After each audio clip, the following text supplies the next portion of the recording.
Hello friend, आज हम पर्यावरण से रिलेटेड टॉपिक 14 पढ़ेंगे जो UP TET, C TET, super TET और अदर्स कंपटीशन के लिए भी कंपलसरी है। जैसे आपका पहला क्वेश्चन है, डैश एक वलय प्राणी में घिरा हुआ है जो अंतरिक्ष में हजारों किलोमीटर तक फैली है। इसका आंसर होगा शनि। शनि ग्रह के चारों ओर छोटे छोटे पत्थरों एवं धूल के कणों से निर्मित एक घेरा या वलय पाया जाता है जिनका विस्तार हजारों किलोमीटर तक है। यह आकाश में दूसरा सबसे बड़ा ग्रह है। इसके इर्द गिर्द वलयों की संख्या 7 है। इसका सबसे बड़ा उपग्रह टाइटन है। टाइटन सौरमंडल का दूसरा बड़ा उपग्रह है। इसके बाद आपका सेकंड क्वेश्चन है, तारे का वर्ण निम्नलिखित में किसका सूचक है? इसका आंसर होगा ताप। सितारों का रंग उसके तापमान पर निर्भर करता है। विभिन्न तापमान वाले तारे भिन्न भिन्न प्रकार के रंग प्रदर्शित करते हैं। उसके बाद क्वेश्चन थर्ड है, घटकों के बीच गुरुत्वाकर्षण द्वारा भारी मात्रा में एक साथ एकत्र हुए तारों, धूल और गैस को क्या कहते हैं? इसका आंसर होगा आकाशगंगा। आकाशगंगा हमारे गैलेक्सी को कहते हैं जिसमें पृथ्वी और हमारा सौरमंडल स्थित है। वैज्ञानिक भाषा में आकाशगंगा को परिभाषित करने पर यह कहा जा सकता है कि यह तारों का समूह है जो गुरुत्वाकर्षण बल के कारण एक दूसरे से बटे हुए हैं। प्रत्येक आकाशगंगा में तारों के अतिरिक्त गैसों तथा धूलों का विशाल बादल भी होता है। उसके बाद क्वेश्चन 4 है, ब्रह्मांड के अध्ययन को डैश के नाम से जाना जाता है? इसका आंसर होगा कॉस्मोलॉजी। कॉस्मोलॉजी खगोल विज्ञान की वह शाखा है जिसमें ब्रह्मांड से जुड़ी प्रत्येक वस्तु का अध्ययन किया जाता है।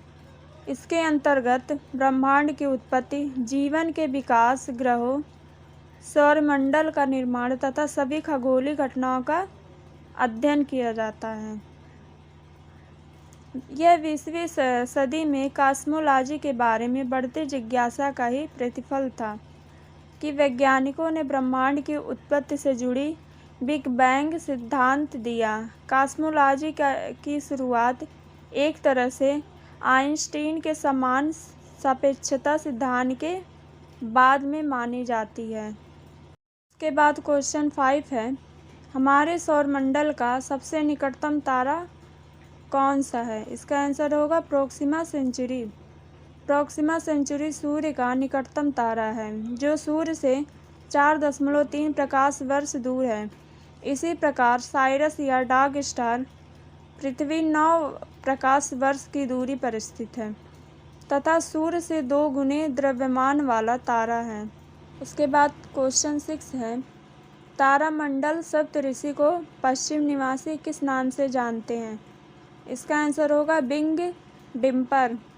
सप्तऋषि तारामंडल पृथ्वी के उत्तरी गोलार्ध के आकाश में रात्रि में दिखाई देने वाला एक तारामंडल है। अंग्रेजी में इस अर्सा मेजर, ग्रेट वियर या बिग वियर कहा जाता है। इन सब का अर्थ होता है बड़ा भालू तथा अमेरिका और कनाडा में पश्चिमी निवासी से इसे बिग डिम्पर यानी बड़ा चमचा भी कहा जाता है। उसके बाद क्वेश्चन 7 है, सौरमंडल के बाहर साइरस नामक चमकीले तारे को डैश भी कहते हैं?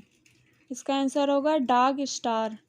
हमारे सौरमंडल के बाहर महासवान तारामंडल में स्थित साइरस तारे को डार्क स्टार भी कहा जाता है। यह तारा वास्तव में 2 तारों का समूह है जिसमें से एक तो मुख्य अनुक्रम तारा है जिसे डार्क स्टार ए कहा जाता है और दूसरा सफ़ेद बौना तारा है जिसे डार्क स्टार बी कहा जाता है। डार्क स्टार पृथ्वी से लगभग 8.6 प्रकाश वर्ष की दूरी पर है।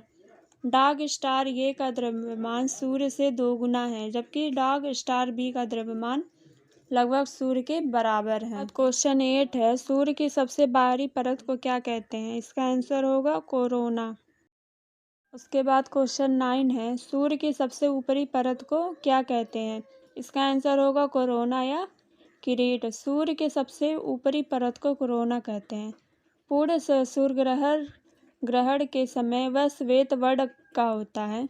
कोरोना चांद या पानी की बूंदों के विवर्तन के द्वारा सूर्य के चारों ओर बनाई गई एक पस्टेल हेलो को कहते हैं। इसका निर्माण प्लाज्मा द्वारा होता है। कोरोना का तीव्र तापमान अभी तक ज्ञात नहीं हो पाया के बाद क्वेश्चन 10 है, सौर ऊर्जा किसके द्वारा उत्पन्न होती है? इसका आंसर होगा संलयन प्रक्रिया। सौर ऊर्जा की उत्पत्ति नाभिकीय संलयन की प्रक्रिया द्वारा होती है। इस नाभिकीय संलयन की क्रिया में हाइड्रोजन के परमाणु मिलकर हीलियम में परिवर्तित होते रहते हैं। इस प्रक्रिया में अपार ऊर्जा विमुक्त होती है। सूर्य प्रति सेकंड लगभग 10 अरब पाउंड ऊर्जा उत्पन्न करता है। उसके बाद क्वेश्चन 11 है, सूर्य के चमकीले भाग को डैश कहते हैं? इसका आंसर होगा फोटोस्फीयर। सूर्य की सतह जो दीप्तिमान रहती है उसे प्रकाश मंडल या फोटोस्फीयर कहा जाता है। फोटोस्फीयर का तापमान 5800 डिग्री केल्विन या 6000 डिग्री सेंटीग्रेड है। प्रकाश मंडल के किनारे प्रकाशमान नहीं होते क्योंकि सूर्य का वायुमंडल प्रकाश का अवशोषण कर लेता है। उसके बाद क्वेश्चन 12 है, सूर्य का प्रकाश पृथ्वी तक कितने मिनट में पहुंचता है? इसका आंसर होगा 8 मिनट। सूर्य से प्रकाश को पृथ्वी पर आने में 8.3 मिनट लगता है। इसी प्रकाशीय ऊर्जा से प्रकाश संश्लेषण नामक एक महत्वपूर्ण जैव रासायनिक अभिक्रिया होती है जो पृथ्वी पर जीवन का आधार है। उसके बाद क्वेश्चन 13 है, बुध सूर्य से डैश ग्रह है? इसका आंसर होगा पहला। बुध सूर्य का सबसे निकटतम तथा सौरमंडल का सबसे छोटा ग्रह है।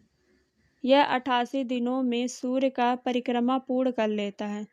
सूर्य और पृथ्वी के बीच में होने के कारण बुध एवं शुक्र को अंतर्ग्रह भी कहते हैं। बाद क्वेश्चन 14 है, सबसे गर्म ग्रह का नाम बताइए? इसका आंसर होगा शुक्र। हमारे सौरमंडल का सर्वाधिक गर्म ग्रह शुक्र है। इसका औसत सतह का तापमान 735 डिग्री केल्विन है। शुक्र का वायुमंडल कार्बन डाइऑक्साइड और सल्फर डाइऑक्साइड के घने बादलों के कारण सौरमंडल का सबसे शक्तिशाली ग्रीन हाउस प्रभाव उत्पन्न करते हैं। इसी कारण इसे प्रेशर कुकर कंडीशन वाला ग्रह भी कहते हैं। के बाद क्वेश्चन 15 है, आकार के अनुसार शुक्र का हमारे सौरमंडल में डैश क्रमांक है? इसका आंसर होगा 6। आकार के अनुसार हमारे सौरमंडल में ग्रहों का अवरोही क्रम पहले बृहस्पति, उसके बाद शनि, फिर अरुण, फिर वरुण, उसके बाद पृथ्वी, फिर शुक्र, फिर मंगल, फिर बुध है। सौरमंडल के 4 छोटे आंतरिक ग्रह बुध, शुक्र, पृथ्वी एवं मंगल ग्रह, जिन्हें स्थलीय ग्रह कहा जाता है, मुख्यतः पत्थर एवं धातु से बने हैं। अगर आपको वीडियो पसंद आया हो तो लाइक, शेयर और सब्सक्राइब करना ना भूलें। Thank you.